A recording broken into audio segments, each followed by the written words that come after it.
little window in there. So good morning, everyone. Thank you for waking up early and getting here in the snow. I know that doesn't keep Ukrainians away, but where I'm from, in Maryland, in America, snow gets people really flustered. And they close schools down, if there's snow, you know, you're always listening on the TV, the schools that are closing. So we do kind of like the snow because we get a day off. So I guess I have a question. What English is an international language. Is this a new concept? Is this something you already do, or what sort of attracts you to the topic? A well-known concept. Yeah. Yeah. Okay. All right. So we're going to talk about this today, and we're going to start.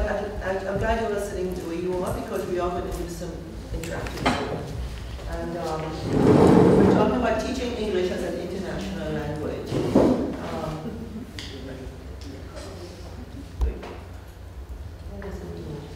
Okay, so I want to start with this. One of the flags who are, I think, I'm not sure if it's inclusive of everyone, but I think you might recognize there are a number of European countries who are coming to Euro 12.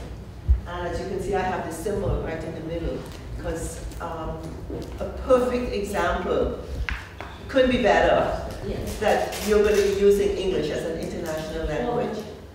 Pardon me? During this event of Euro 12. Because you're having various people from all over the world and Europe coming, and maybe they all don't speak Ukrainian, but maybe there might be a common language of English. So this is a great opportunity where you will be needing English as an international language. So I have, you recognize the flags? You see Ukraine, Russia, Poland, right, the UK, Greece, Sweden, Spain, Italy, Portugal, USA, even though we're not part of the European Euro 12, I don't think so. Switzerland. But I thought Switzerland, great. All right, so this is the whole atmosphere I want us to be working in with this whole concept. All right, are you all excited about Euro 12, or it's not affecting your cities? A little bit. Each city is affected because Militia has special preparatory courses in English, as well as medicine and medical workers. They have special medical. Okay. For first aid. Yeah, great. So you and volunteers, serious volunteers can go to. Right. So you're preparing people to do that. Yeah. Great. All right. So what we're going to do today, we're going to try to cover this in 60 minutes, and it's going to be very quick. So we're going to look at English as an international language, and my focus really is on cultural materials in the English as an international language classroom. Come on in. Briefly talk about methods and native, non-native speaker teachers. And you are the experts, so I'm putting this out to you. Okay. So we're going to brainstorm the implications of this new, and as you see, I put it in quotations, this new concept of EIL. So I thought because it's first thing Monday first presentation at 8 o'clock in the morning, we need to sort of warm up. And so I'm going to put you all to work. And could you all sit at the table? Yeah.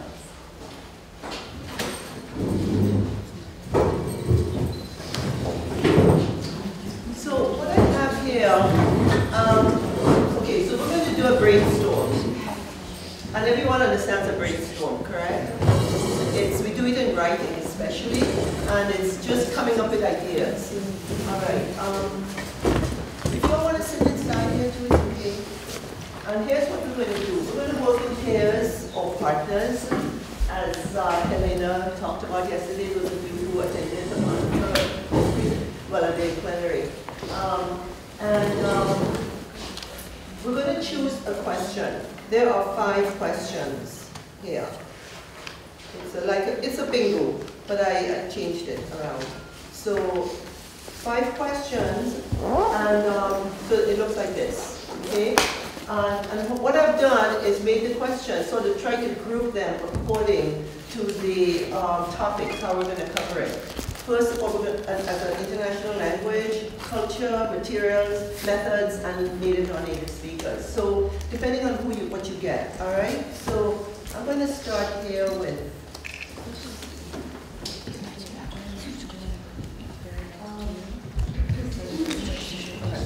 start with you, and I want you to work in pairs. Yeah, in pairs too.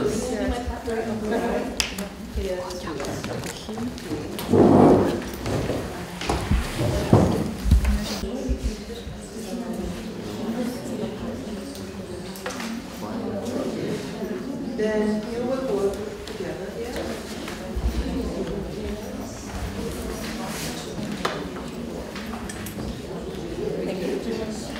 Do you want to join?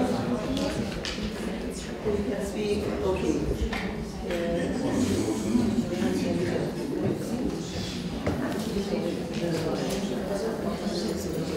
Okay. Pairs. Right. Here. Okay.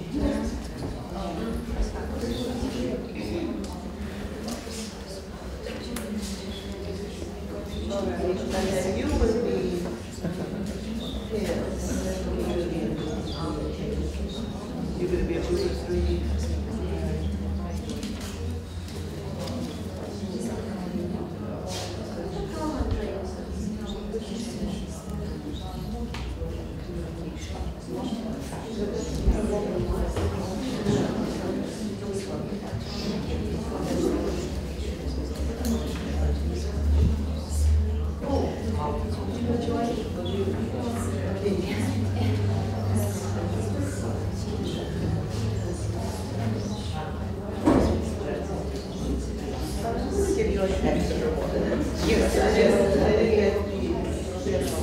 And I'm going to give you an extra because you all are 3s, you know? All right. And here I'm going to also give you an extra.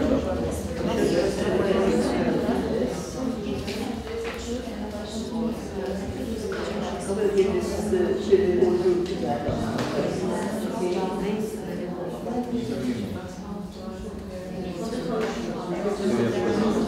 Okay, so the way I want you to do, because we're going to try to make this communicative, like you would do in a classroom.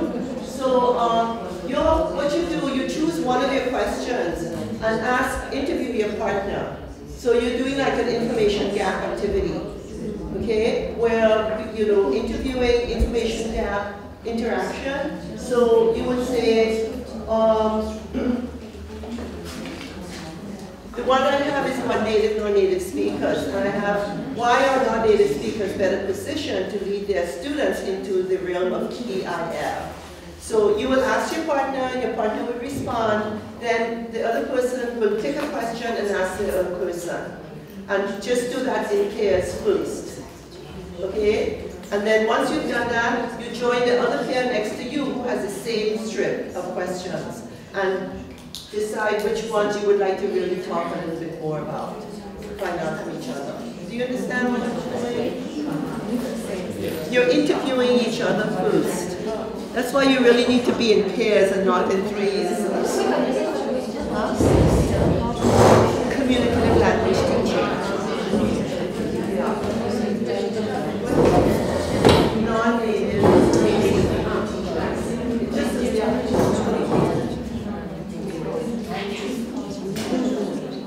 Yeah, so eventually you get into groups of 4, all right?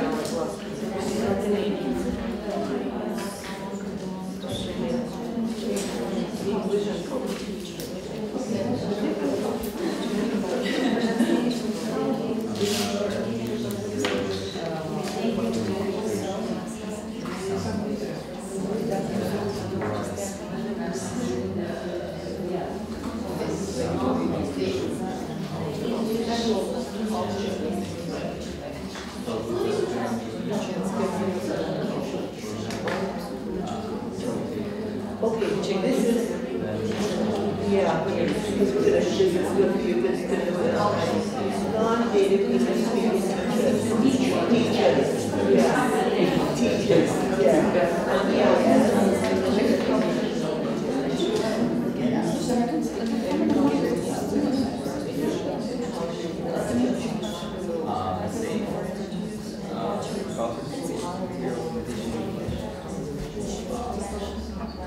Do you all have the same questions? So what is it?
Yeah, basically, big fish,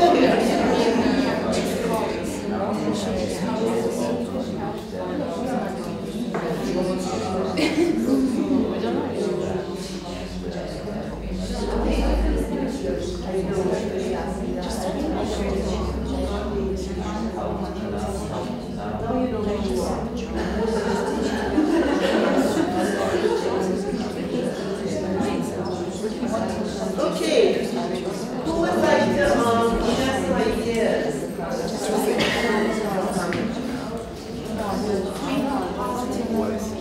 Would anyone like to share any ideas with the whole class or ask any questions?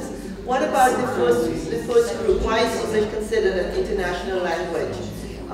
Which of those five do you want to, someone who had that strip of questions would like to just share your ideas with the group? Anybody? Any of the questions there? How does culture interact with language teaching as an international language? Is it more important pronunciation or intelligibility? I'd just like to get some feedback. As for the first one, Yeah. I consider that English is considered to be an international language because of some historical provisions, historical background. There was the British Empire, and there were colonies all over the world, and in such a way English spread all over the world, and now many people speak English, though more people speak Chinese Mandarin, but nevertheless they live mostly in China. But English is really international. Great. Easier than Chinese. Great. Good. You're right on the ball. All right. Would anyone like to talk about the culture? The strip one, the strip on culture. Because we might cover most of these points in the presentation, but it's a sort of a warm-up. Yeah, this second strip, what cultural materials do you use in your classroom? Any of those questions. Why is it important to use source culture materials in teaching EIL? The one question I do have is, how do your English textbooks influence the culture you teach? I put that there because I want to know the answer. Do your textbooks have a lot of cultural materials in them? English. So which culture is it? English-speaking countries, culture English. So not necessarily one country or another. All the countries that have English as a native language. Usually British one. British. But there is culture for it. Even in British books, there is a culture for it upside down. You can find the task there. Compare your culture and compare the situation in your country. In this country. Right. Okay, so they leave it open for whatever country the book is being used to compare. That's why we use English books in America. In any European, yeah. Okay, and what about the one question about how does your classroom provide opportunities for students to share their own culture? Is this part of your curriculum that you do it all, or not much, or not? Compare, in comparison. Okay, great. Okay. Right. Mostly we are having homogeneous. I'm sorry? Mostly we are having homogeneous cultures in the course. Yeah, exactly, because it's all, like, not like an ESL But situation. then we take into consideration the minorities which live in communities like gypsies, Jews, but Yeah. the majority of our students are white. Homogeneous, Yeah. good. Okay, all right. What about the third row about the method? What about The CLT, communicative language teaching. That would anyone like to discuss what came up in your group? CLT means communicative language teaching. You have? Okay, that was not in your script, your group. No? No. Who had it? Somebody had it down here. Must have been down here. Yeah. Any of them? So what is the question? Well, there are 4 or 5 questions on it. Oh, why not is communicative language teaching and appropriate? Whoever had that strip, who would like to just share any ideas?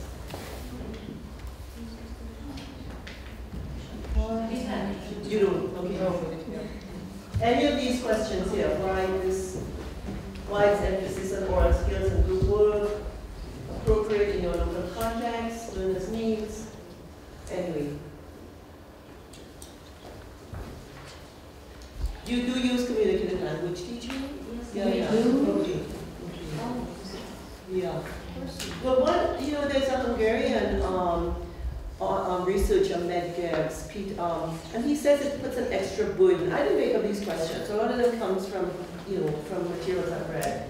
That it puts an extra burden on teachers because communicative language, you have to create a lot of materials and you have to make things, so I think that's what he was saying. That's very conventional. Yeah, and it takes time, right?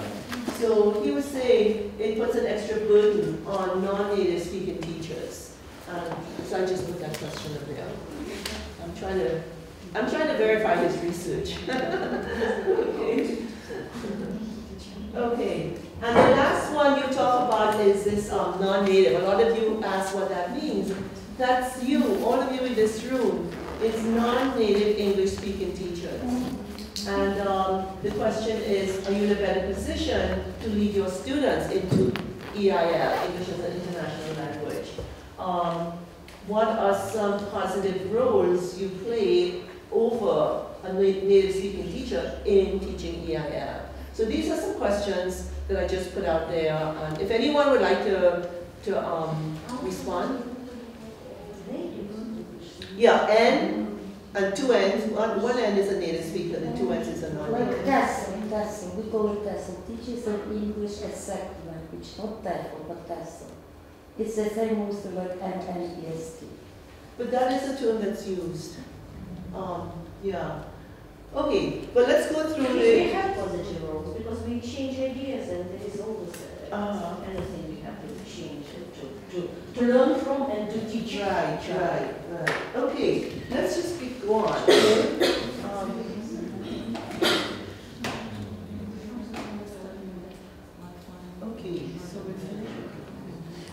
we were trying to do here, and you know, it takes time, as you can tell, because in 60 minutes, to do a think, pair, share, where you get your students to talk to each other, in like the plenary said, partners, get students to talk, partners, you talk to each other, you interview each other with an information gap.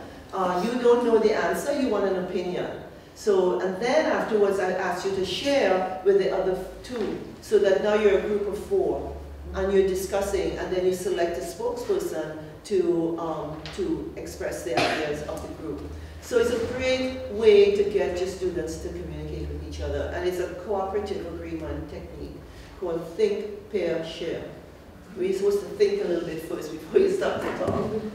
Okay. And it's so easy in any of your classrooms. Try it. You have a question? Put your students to work in pairs. Then get them to, you know, to talk to each other. Okay, so English is a global language. We know that for a fact. David Crystal, he an English gentleman, a researcher, a professor. He's done a lot of research in this area. And in fact, that book is now outdated. He has a newer book, 2003, and I'm trying desperately to get it because he has updated some statistics. Do you have it? Does anyone know about David Crystal? And do you have his newest book, 2003? Okay, I'm trying, it's by Cambridge, and I'm trying to find it. So he established that English is used as either a first or second language, and in your case, a third language. You know, it could be more than 3 in various contexts by people of all different nationalities on every continent. So we know English is spread around the globe. Why we call it a global language. It is a language of science, technology, dominant in various socio-cultural arenas, and as you can see, the UN, media, travel, the internet, right? I think that's been the biggest impetus for getting people to understand English. It's so amazing because I work with people who maybe their oral skills are not very good, but they could read. I have a friend who was helping me with my computer. He could understand everything on the computer. He may not be able to explain it to me, but he understood all the techniques and the technical side of it. And it's used around the world by professionals and academics in international encounters, just like we are here today in this conference, using it at conferences and professional meetings. Okay, so you all agree it's a global language, right? We all agree? All right. But it's spread across the globe, which is basically what you said. And I think this is interesting because first it started out as a British colonialism and the Industrial Revolution, as you say. It was, because of that, it spread during that period in the UK. Then it spread more again because of American economic supremacy, political leadership, technological domination in the late 19th and 20th centuries, and it was the language behind the US dollar. So that's why it's first spread because of the British and then because of the Americans. And then Craig Catrue, he is he has been doing a lot of research in this area too, maintains that the various roles English serves and the different ways in which it has been acquired in different countries of the world are best conceived in terms of these concentric circles. So I have a nice, maybe some of you have seen this already. How many of you have seen this? You've seen that, right? Okay. So he visualizes English in concentric circles.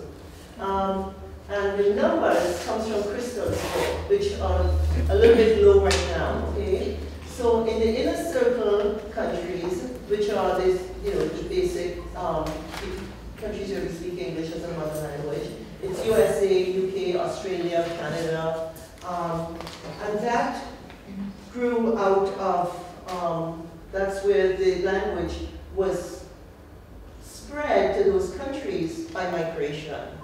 And they developed their own different ways of speaking. So it came from England, but it went to America, so America has a different way of using English or speaking. Same like Australians have a different accent, different ways of expressing. So those are the inner circle countries right now. The outer circle are places like India, the Philippines, Singapore, Kenya, Nigeria, where English spread because of colonization.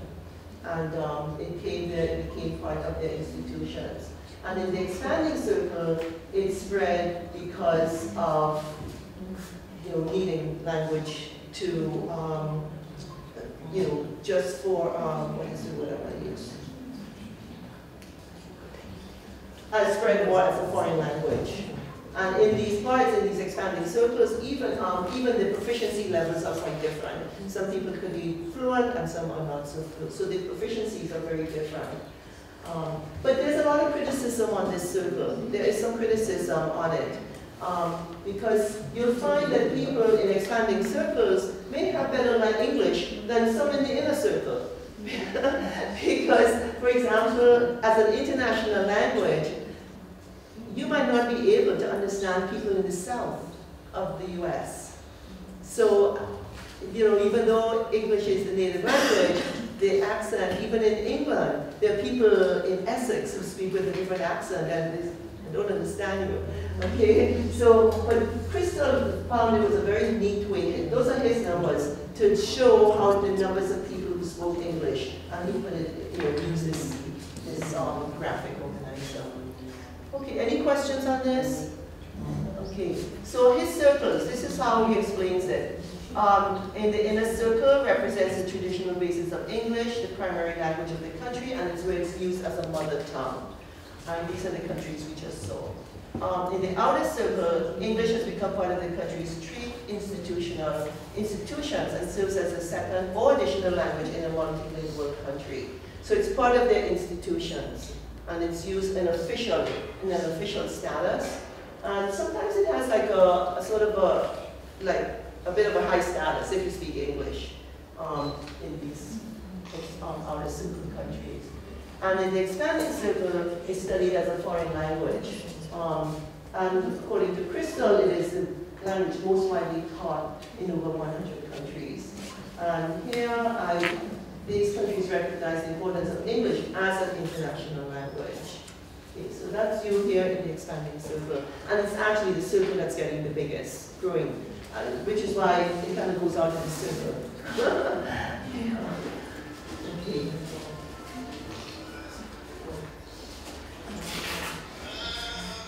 Okay, so why do we call it an international language? One, that it's used by people of different nations to communicate with one another. It tends to establish itself along other local languages in a multilingual context. So many of you in your context are bilinguals, correct? Yeah, I mean, you're not using it as an additional, you're using it, and the way you're teaching it and introducing it at first grades, you are basically bringing up bilingual children, would you say? Do you think so? Okay. But what makes English distinct is just what you mentioned. It's not that it's the number of native speakers who speak it, because like you said, Chinese, Arabic, Spanish, there are more people speaking those languages. But it's basically the growing number of L2 speakers, and that's the biggest difference. It makes it an international language. And as it becomes denationalized, it belongs to its users, which means interculturalism, knowledge of rather than biculturalism, should be the goal. Does that, anybody have any questions on that? In other words, as an international language, we just need to know about their culture, not necessarily accept it. Either the inner circle countries. Does that sound, do you agree with that? Disagree?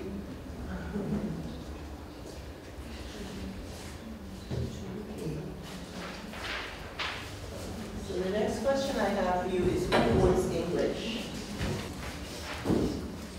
So here we talk about it as I've seen the term global, global and local. So used in a global sense for international communication between cultures, which is what's going to happen in Europe 12. Used in a local sense as a language for wider communication within your country, a multilingual. So here you speak Ukrainian, you speak Russian, but you also speak English. That have people like myself and other meetings you might have with people from different, some international meetings.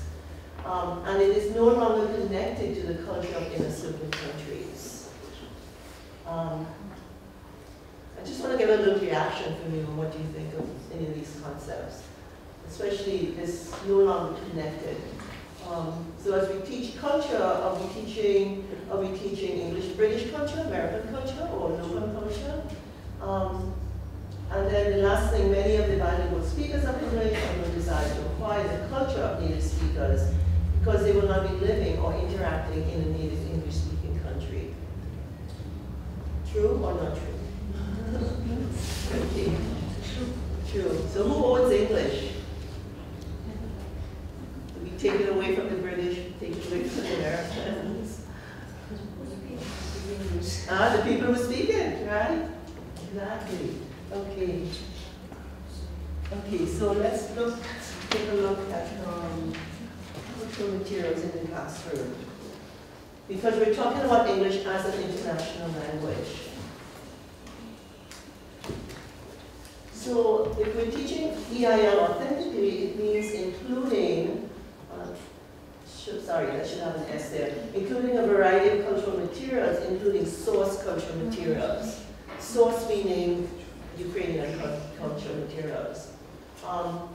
Should be represented in a non-judgmental way without placing value or judgment on distinctions between the students' native culture and the culture explored in the classroom.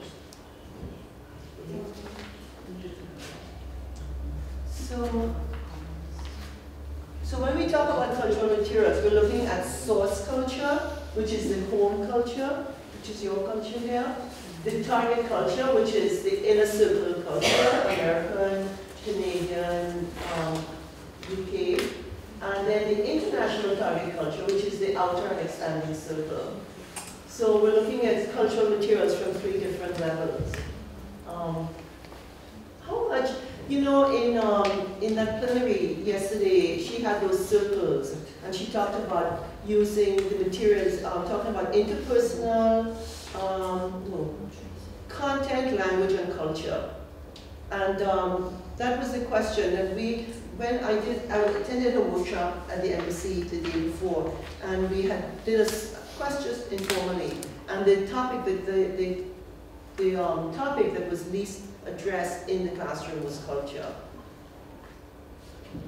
Do you all agree? Is that, content and language was, addressed, but culture was not.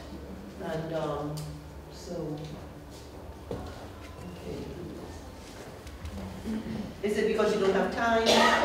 Students are not interested? Because culture is very motivating, don't you think? Isn't that what they want to talk about, what's going on? Huh? No time. But you could use it as a context, right? For teaching language. It's not the culture necessarily you're teaching, but using it as a context for teaching your language, and not just talking about culture per se. But it's a way of introducing. Okay, so here's how we see these. The target culture material in the inner circle, the international target culture materials in the expanding and outer circles, and source cultural materials in the expanding circle. Okay? All right. So when we talk about culture, we talk about different dimensions. And how it's acquired through interaction outside the classroom. Okay, we acquire our culture outside the classroom. So what we're trying to do is bring this culture back into the classroom. And how can we do that? And we look at it from 3 different angles: what people do, what they know, what people make and use. How can this become an extension of students being encouraged to reflect on and perhaps modify meaning of what they encounter? So we're looking at trying to establish a 3rd culture in the language classroom. A neutral space where learners can create and use to explore and reflect on their own and the target culture and language. I did this with some students in a couple of schools, and it was fun. They had a lot of fun with it, but we talked about different cultural things, and they really came up with some interesting things. And we'll get into that a little later. But in the classroom itself, you're talking about culture, but you're using culture as a context for teaching language. And does that sound like a feasible thing to do? Yeah. We'll have time to introduce that idea. Okay. So here we have some cultural things. So all of this is home culture, source culture. And you'll see why I'm bringing this up. Because one of the purposes of an international language, of which I will, it's coming up on this slide. But you have your food, of course we always talk about food. We talk about festivals, the way of dress, the artifacts, the eggs, the churches, beautiful churches, the breads, the dances, okay? So we get our students to talk about these things in the classroom. Because as an international language, you want them to be able to express these ideas to people. And it's using this as a basis, as a context for teaching language. And it's what they are familiar with, what they know, what they already know. Okay, then we could look, so Kremesh talks about this sphere of interculturality, where EFL teachers, if you, should enable speakers to share with others their ideas and culture in cross-cultural encounters. So the whole idea is to, like when I meet these students, or in the Euro 12, when they meet visitors, they could talk about their culture, and they have the language to talk about it. And he talks about this sphere of interculturality, where learners acquire knowledge about another culture. Could be a source, it could be a target, it could be international. They need to reflect on their own culture in relation to others, in understanding that foreignness or otherness, not just through a mere representation of ideas, but to really understand it. So what he says is to emphasize teaching culture as difference. Okay. So here we look at some other materials. So we still have some more borscht. Yeah. What is the one in the middle? Vareniki?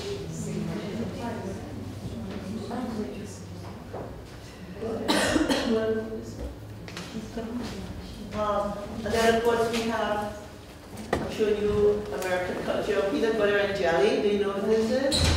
Up in the top here? Peanut butter and jelly, an American staple. Except it's becoming less so because too many people are becoming allergic to peanuts. Then of course we have these hamburgers on the grill, and then this boy there eating a hot dog. So use this as cultural materials in the classroom to discuss, share, and talk about, oh, why does he have always not so big? It's kind of, yeah. And then big chunks of meat. But I see you have this here too, anyway. But just some topics, some ideas. Okay, so now I'm going to ask you some easy quizzes. Okay, so if we look at culture as difference, what we're looking at is different cultural behaviors, I should say. All right. So, are you American or are you Ukrainian?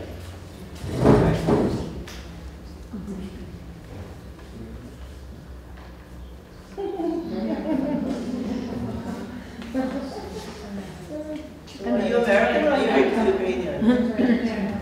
American. You do that here too? No. I know one time there was this a foreigner driving with someone and came to a country road, and these country roads are like this, 4-way stops, and everyone has to stop, and there was nothing coming either way. We stopped. He says, "Why are you stopping?" Because it's a stop sign, Okay, how about this one?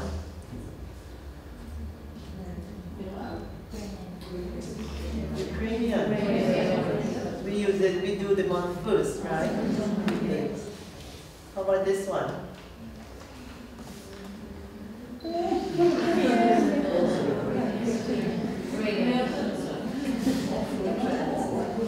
This is in Kyiv. Oh my gosh, you can't even walk because the cars are on the sidewalk. I don't see it here though, in this town. Okay, so.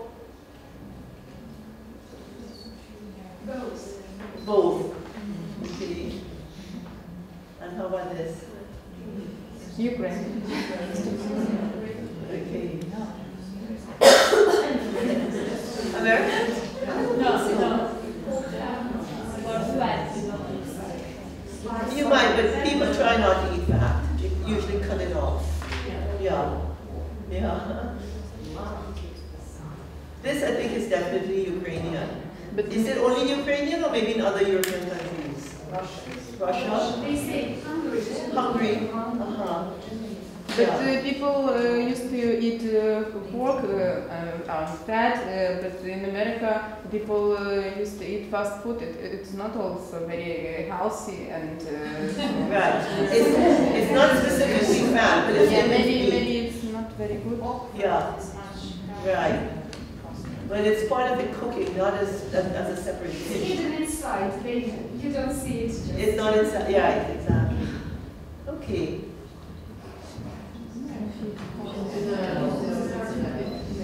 Yeah.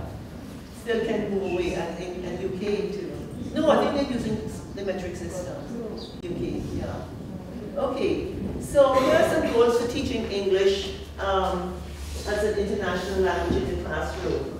What we want to do is to help learners develop strategies to achieve comity or friendly relations when English is used for cross-cultural purposes with speakers from other cultures. So it's not just, it's really, you know, Ukrainian speaking with French people, Spanish people, people from India, to facilitate the communication of learners' ideas and culture because of the language needed to explain these different cultural elements that we just saw.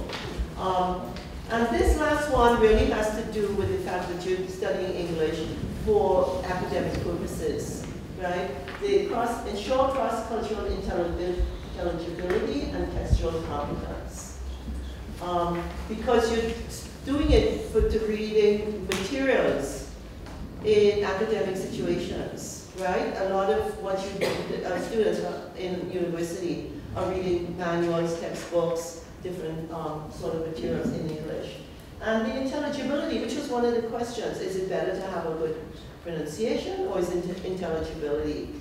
And I think this is where English as an international language is going, more towards being intelligible. It doesn't matter how you say it, just so long it's intelligible.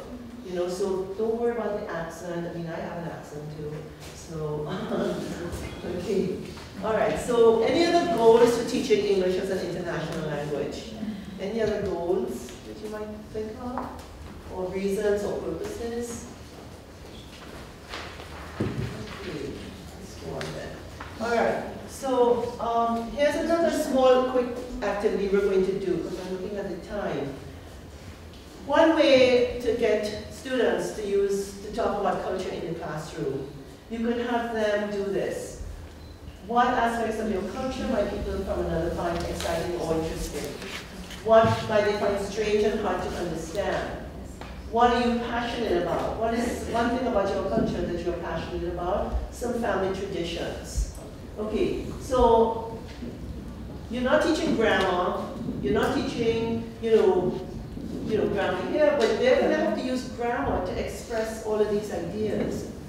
And at the same time, they're talking about their culture, and they're acquiring language to use it in an international or with people outside of their immediate circle, because they're going to be able to take this language into the community and use it. Okay, so you're teaching language in the context of culture. I'm teaching grammar in the context of culture. Okay, so I just want to do this very quickly, and I just want you to find one thing. Choose one and answer one question. And just do it in pairs, and pick any one of these things. Interesting or exciting, difficult to understand, passionate, or family tradition. So in your pairs, just pick one thing, and just one thing and one aspect. And then we'll just go around the room quickly. So what else can you do?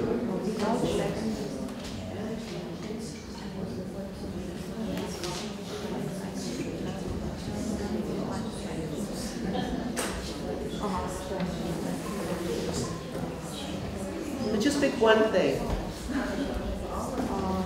So what is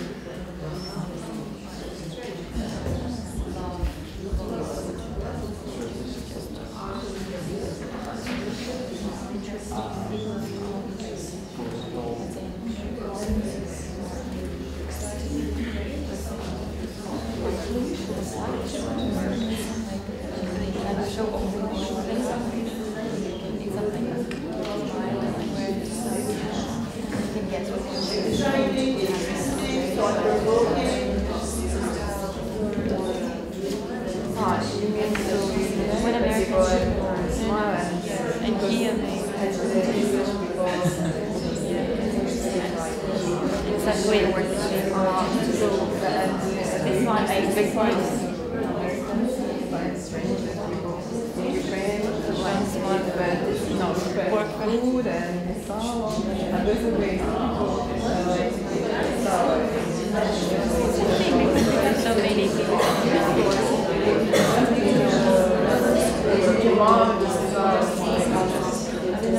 But maybe we don't have like so much shops here.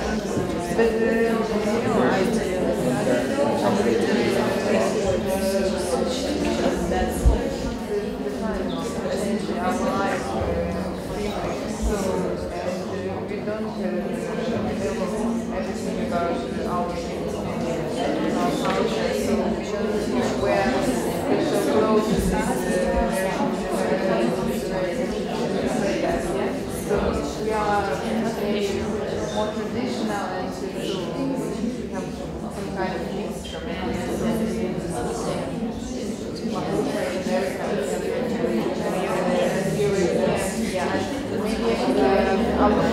What kind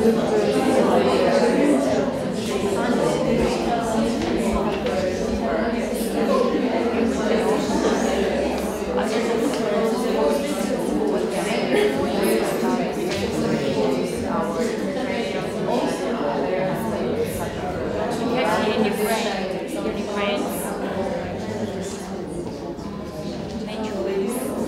time I come here, and we have Okay, so let's just do this really quickly. I'll just go around very quickly and you just shout out your word. Just one thing, okay? We're gonna just do it very quickly. Let's start here. but we have this like Just one thing that you might have thought was interesting. Any of those? Which one did you? more or less. The first two questions. but in product, it's not very good and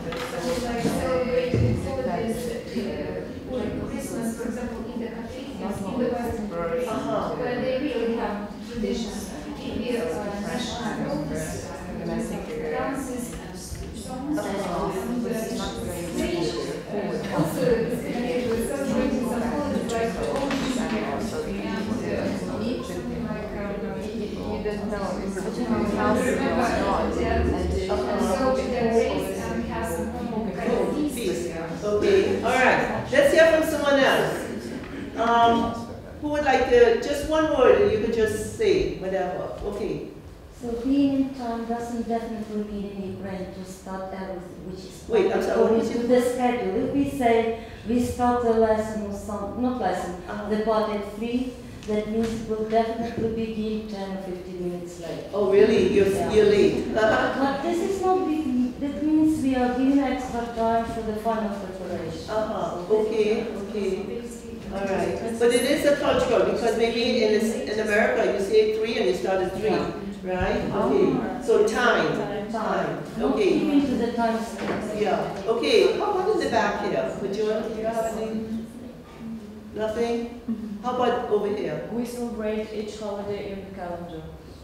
Every holiday we celebrate. How many holidays are there? How many? A lot. 365 days. You're celebrating. Great. All right. How about in the corner? Maybe sports. Maybe Americans may be excited by our sport. Maybe, for example, they know about football, and I don't know.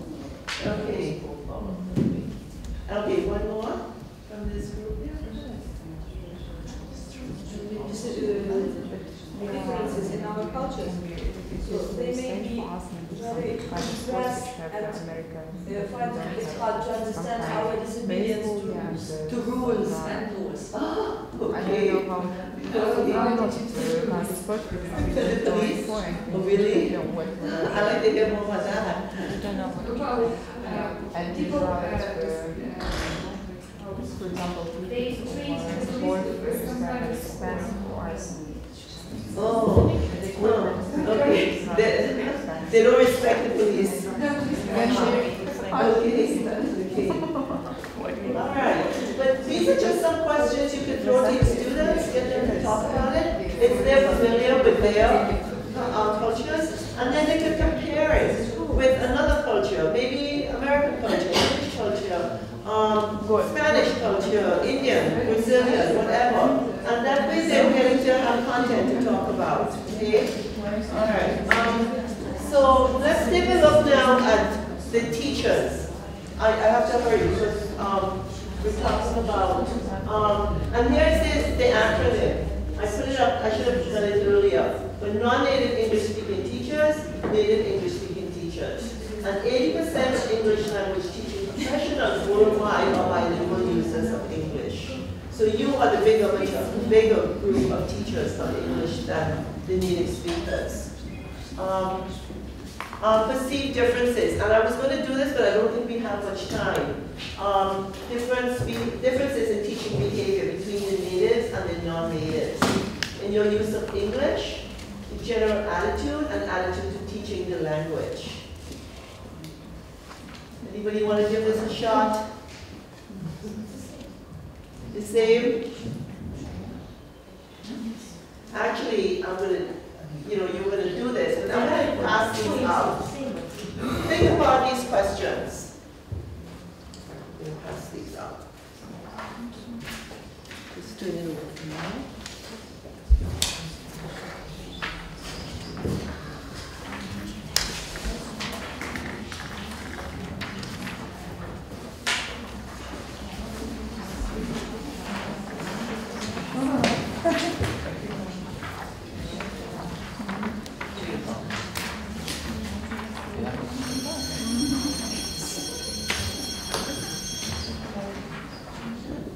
And again, does everyone have a copy? Did you get one? Who needs one?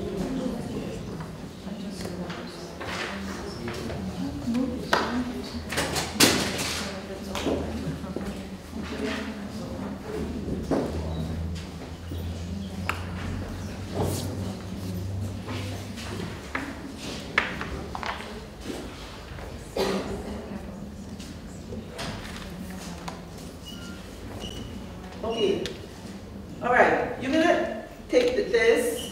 Again, this comes from the research of this gentleman, Peter Mendez, and he's Hungarian. And you could agree or disagree, okay? And it would be interesting if we had time to sort of talk through some of these issues. Okay. So anything here that it's outstanding, that really strikes you as true or not true? Or it's like you read this and you said, that's not true at all. I don't agree with that. Which ones? Anything in here that really hits a chord that says, no, that's completely wrong? Use bookish language. Bookish? Yeah. Meaning, bookish. Very proper. Huh? More phrase, more slang, phrasal verbs, yeah. Yeah. Idioms. Yeah. It's more formal, I guess.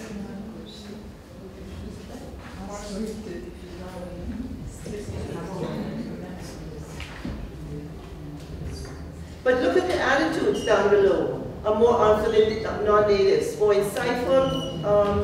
Maybe you focus more on accuracy and rules compared to, and maybe there's a shift going on, okay?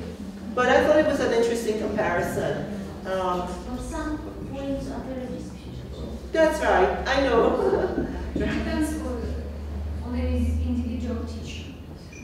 But look, empathetic, for example, expectations, being committed or not committed.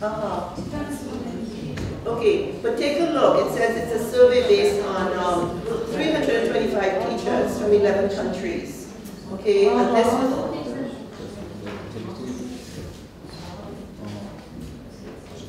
So it's just for you to think about, or to consider. Okay, so we're going to go on because I see Elena is here and she's waiting to get on. That's okay. Okay.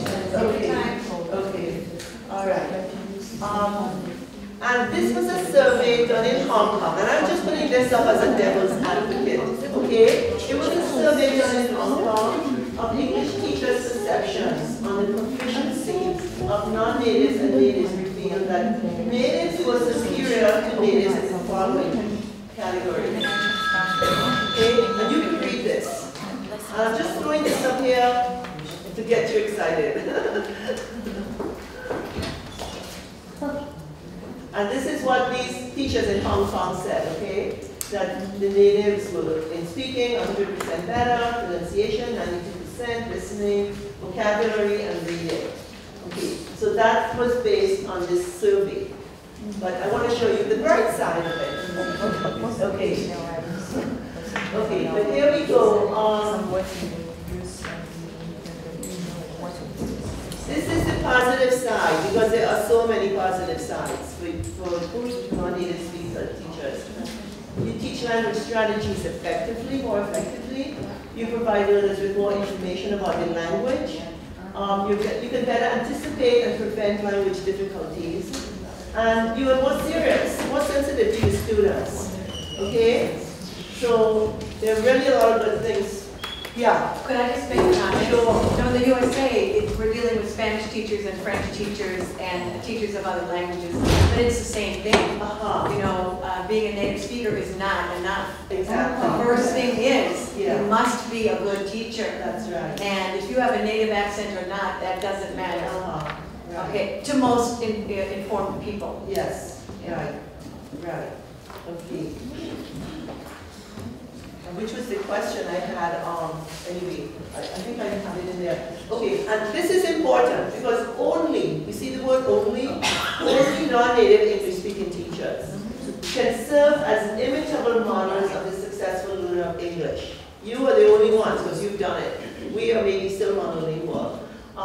Can benefit from sharing the learner's mother tongue. We don't have that advantage. Possess an understanding of the source and local culture, like we're talking teaching culture, knowledge crucial, which is the knowledge crucial in teaching English as an international language. That's source culture. And you have double agents. You know the language and culture of your students as well as the target language. Pat your yourselves on the shoulder. Give each other a good, like, what is your technique? Tell your partner you are a wonderful double agent. You are a wonderful double agent. Tell your partner you are a wonderful double agent. You know, once I read that non-native speakers, I mean teachers, demonstrate simplification, while native speakers. And there is a great simplification and simplicity. We do not simplify, but that makes a difference. Okay, and here I stop it there. Rather than being concerned with how to make my accent, it's more important to focus on how can I be a successful teacher. Okay? All right, I think we have to stop because the time is up. Thank you very much. Thank you.